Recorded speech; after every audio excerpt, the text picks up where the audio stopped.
At welcome back guys sa ating channel. Ako pa si Francie Adventure. At kung bago lang kayo sa ating channel, please don't forget to like, share and subscribe. Time check, it's 5 o'clock ng hapon. At bibiyahe po tayo. Tara, samahan nyo ako. Magro-road trip tayo papuntang Giginto, Bulacan. At meron po tayong imi-meet up na isang tao. Nakausap natin sa group chat. At samahan niyo ako. Makikipag-meet up tayo sa Mystery Man. At doon nyo makikita kung ano yung ating transaksyon. At yun nga, gusto ko lang i-share sa inyo yung nangyari sa drone natin. Gusto ko lang din kayong i-update. Mahirap din pala kapag nag-umpisa kayong mag-vlog tapos nasanay kayo ng paggamit ng drone. Binibigyan ko kayo ng babala, no? Baka magkaroon din po kayo ng drone syndrome. At ang ibig kong sabihin sa drone syndrome, parang hindi na makapag-vlog ng walang gamit na drone. Ewan ko kung yun ang tamang term, drone syndrome. Kasi lalo na pag maglo-long rides tayo, magka-camping, pupunta tayo sa malayong lugar, parang nakasanayan ko na gumamit ng drone kapag magbablog tayo, para mapakita natin, ma-share natin sa mga ka-adventure natin yung ganda ng mga lugar na pinupuntahan natin. Ayan, makikita nyo naman sa mga ibang vlog natin. At sana pakipanood nyo rin, no, yung ibang video natin. Kaya yun ang dahilan kung bakit pupunta tayo ng Giginto, Bulacan, para makausap natin yung isang mystery man na kausap natin na bibili tayo uli ng panibagong drone natin. Pero hindi na brand new yun, ano? Pre-owned na. Di bali second user na tayo. Naganap tayo sa Facebook Market. At yun na may nakita tayo, tiga rito sa Giginto, Bulacan. At makikipag-meet up tayo ngayon para makakuha natin yung drone na yon. At i-update ko kayo mamaya kapag nandun na tayo sa Walter Mart, Giginto, Bulacan. Doon po yung meeting place namin. At usapan namin 5 o'clock ng hapon. Medyo late na tayo kasi busy tayo busy tayo sa ating munting negosyo. Ayun nga, tulad ng nasabi ko na update ko sa inyo sa ating drone, mare-repair siya. Kaya lang na-estimate ko na malaki rin ang gagastusin ko. Kaya nag-decide na lang din ako na bumili na lang kahit na second hand na lang, para medyo makabudget tayo. Hindi natin kaya bumili ng brand new na kasi medyo low budget tayo ngayon. At sana maging successful tong transaction natin dito sa ating Mystery Man. At yun nga, tulad ng sinasabi ko, parang ang hirap mag-vlog kapag wala kang drone. Yun lang ang ma-share ko. Nagkaroon ako ng drone syndrome. Drone syndrome. Parang pag wala kang drone, parang tatamarin kang maggawa ng vlog. Lalo na kapag ang vlog mga adventure. At syempre, kagustuhan din natin na maging maganda ang ating video. At unang-una sa lahat, na gusto ko ma-appreciate ng gusto, ma-experience ng ating mga viewers, kung ano yung na-experience namin, ma-enjoy nyo rin, ano. Kasi sayang naman din kung magbablog tapos pupunta ka sa isang magandang lugar. Ang gusto natin ma-share, yung maipakita namin sa inyo yung ganda ng napupuntahan natin. At natutuwa ako, maraming nakaka-appreciate ng mga adventure natin. At yun nga lang, tulad nga ng nabanggit ko nung una, kung kailan tayo na monetize, tsaka naman nagkaroon ng disaster yung ating drone.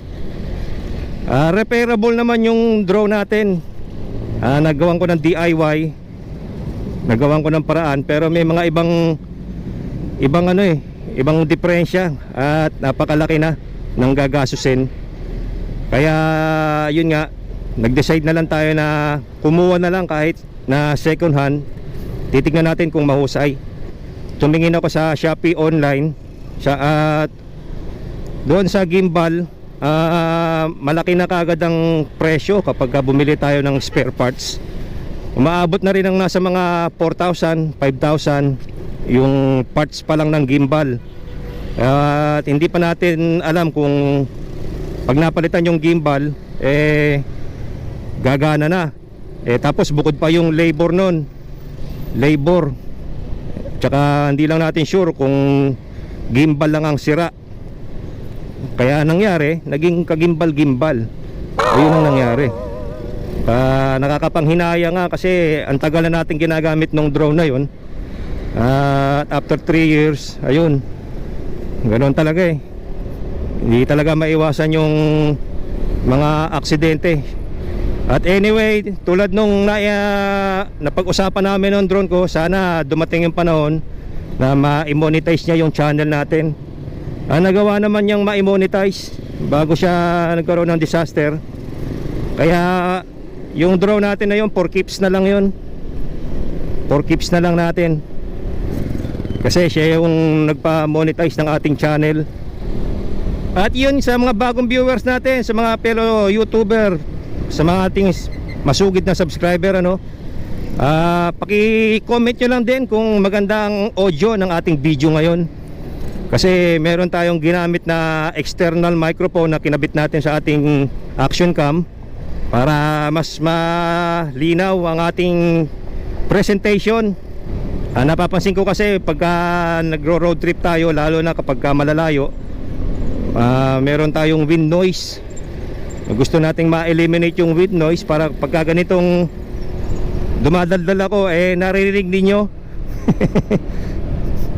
At paki-comment nyo lang din kung ano ba ang boses ko, kung masakit ba sa tenga. Gamit natin tong bagong microphone, yung external mic. Hindi naman siya totally bago, matagal ko na siyang nabili.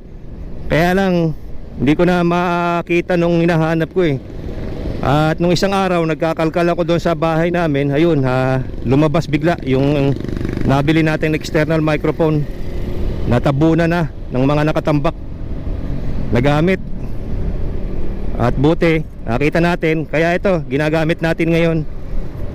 At ayun guys, medyo mahaba na tong pag-uusap natin. Update ko na lang kayo pagdating natin ng Walter Mart Giginto.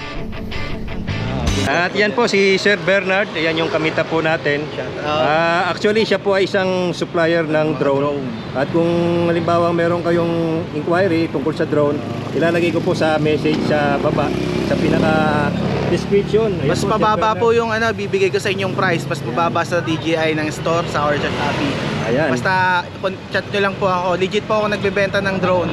Nasa DJI drone group po siya. Meron pong sariling GC. At ito na po yung nabili natin sa kanya, yung bago nating laruan, DJI ayan, Mini 2. DJI Mini 2 SE model. Standard package lang yung nakuha natin para pang budget lang muna. At yun, shoutout ulit kay Thank Sir you po. Bernard. Salamat, Maraming salamat, sir. At ingat kayo sa susunod na transaction ulit. Thank you. Ayan. Thank you sir. Salamat. Opo sir, thank you. Thank you, thank you. Bigyan ko na rin kayo ng sir, Ay, may sticker. sticker ka ba dyan? Sige. Oo nga meron ka ng Sticker. Si Omel Cruz, bumili rin sa akin yun, yung taga GMA 7. Nakapagod din Oo, ako bumili doon. sa akin yun. Yung ata nabili niya sa kanya bago, yung malaki. Yung avatar niya, yung...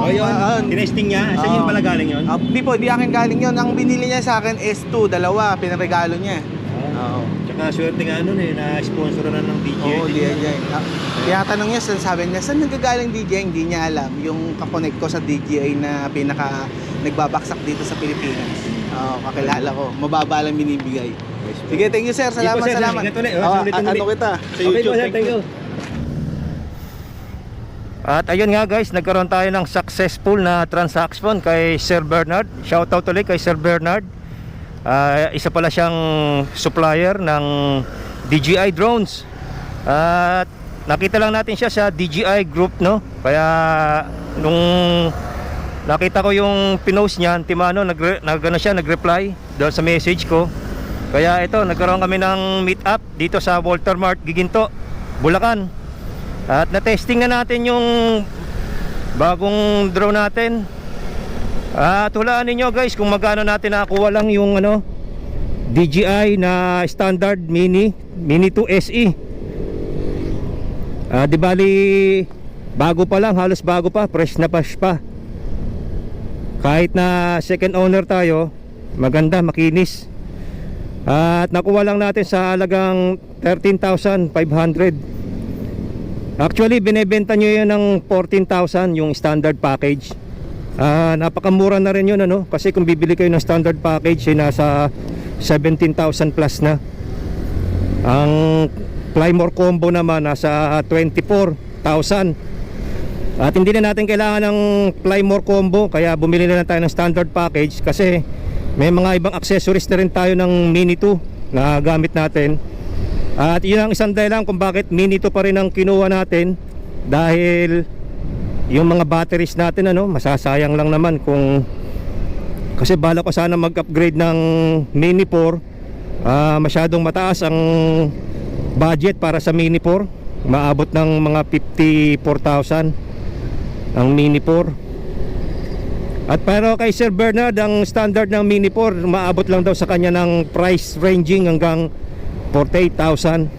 Kita nyo naman kung gaano kalaki diferensya, no, ng pagbebenta niya. Kaya nakadirekta raw siya sa DJI. Meron siyang contact na direct seller. At yun guys, ang i-share ko lang sa inyo, sa mga kapwa natin vlogger na nagnanais bumili ng mga DJI drones para magamit sa pagbablog. Yun lang i-share ko sa inyo. I-message nyo na lang si Sir Bernard. Message nyo para mag-inquire kayo sa kanya, or message directly Bernard Mapala. At hindi ko na patatagalin tong vlog na to. Hanggang dito na lang. Maraming salamat sa pagsama ninyo. At sana meron kayong natuklasan na bago sa ating video. At bago matapos lahat, huwag niyong kalimutan mag-like, share, and subscribe. At lalo na sa mga bago nating viewers or subscriber, paki-like naman. At maraming salamat kung hindi nyo na-skip ang mga ads. Napakalaking tulong po niyan sa channel natin. At sana dumating yung panahon na magkaroon din tayo ng mga sponsors. At naniniwala tayo doon. Pagbibigyan tayo noon pag dumating yung tamang panahon.